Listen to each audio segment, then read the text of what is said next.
Oscar Wilde once famously said, "It will all be fine in the end. If it's not fine, it's not the end."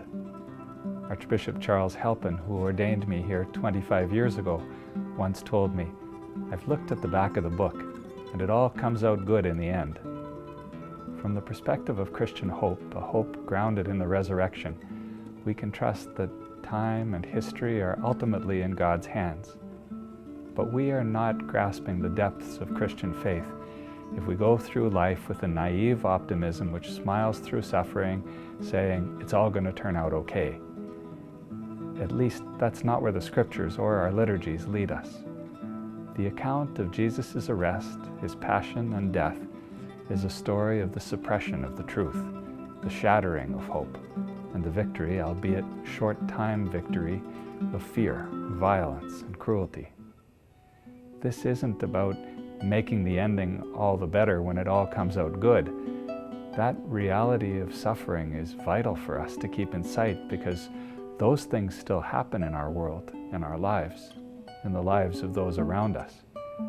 We still live in a world where greed and selfishness and fear shape many of our personal and societal decisions. A world where the legacy of colonization is tremendous inequality, poverty, and enduring racism. Where vulnerable people are sexually abused, trafficked, or tossed aside. Where conflict is too seldom resolved by dialogue, too often by war. And most of us do not stand on innocent ground. We carry some of these wounds ourselves, but in so many ways we are also complicit in the suffering of others. Our world needs, and we need, transformation, redemption. When the disciples despaired after Jesus was crucified, they didn't have a script to look at and say, it's going to be okay. And when we suffer or face injustice, or those around us do, we don't know how it's going to turn out. And Christian hope isn't a pair of rose-colored glasses that makes it all look good anyway. Christian hope is born when God enters into the darkness of the tomb and brings unimaginable light. When God enters into the despair of the human condition and embraces us in mercy, doing for us what we cannot do for ourselves. Hope takes shape in our lives when we come to God in our tremendous need, in solidarity with those who suffer in our midst, and ask God to continue to raise the dead to life, to transform hatred into love, to bind our wounds with forgiveness and healing.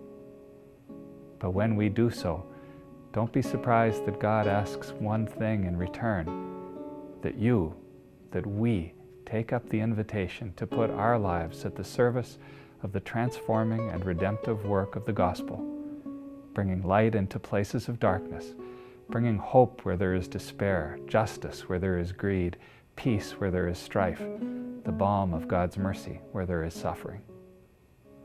Christ has risen from the dead, our liturgy proclaims, trampling on death by death.